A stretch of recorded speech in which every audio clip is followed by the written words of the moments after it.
Okay, here we are going to take a look at a more intermediate chording technique. These are called bar chords. There are four bar chord shapes, and if you know them, you can practically play just about any song without the use of a capo. That's that clip, of course, that we've been using.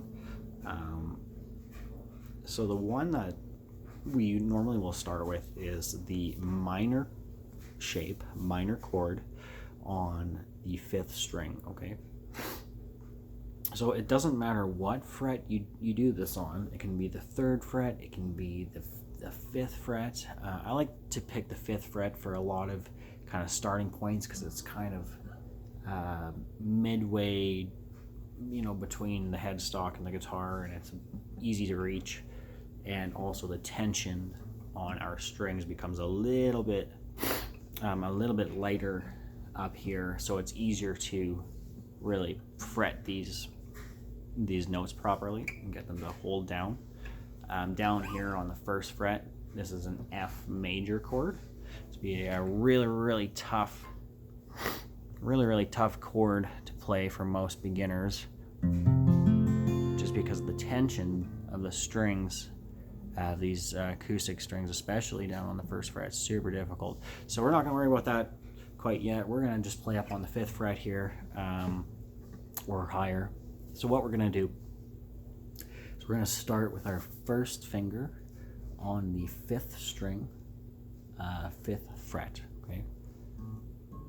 Just like that. Then we're going to take our 3rd finger and we're going to put it on the 4th string of the 7th fret. That's our power chord shape once again. Okay, now we're going to go a little bit farther there. We're going to take our pinky, put it underneath our 3rd finger on the 3rd string. So we're now fretting 5th string, 4th string, and 3rd string. Okay, well, this is where it's going to get a little bit tougher. You can now put your 2nd finger on the 2nd string, right in between. That's going to go on the 6th fret. Okay, so if you strum those without even barring, you don't even have to bar any of that with your 1st finger, you get that sound.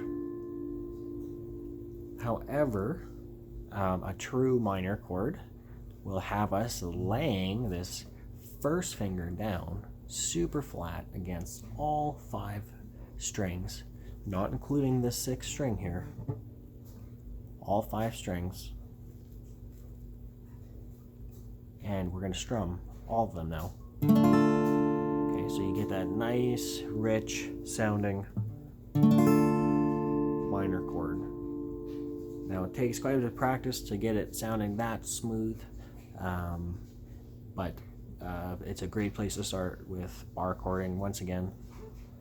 And you can move that shape and it still works no matter where you put it,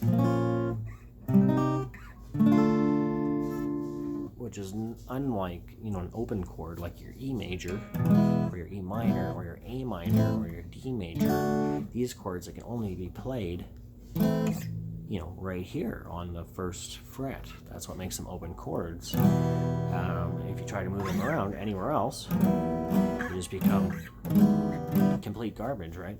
So that's why we have these guys.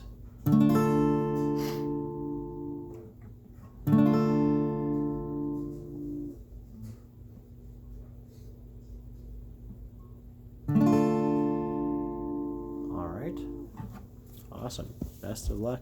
It's going to take a lot of practice to get those sounding really good. So give it your best shot. Good luck.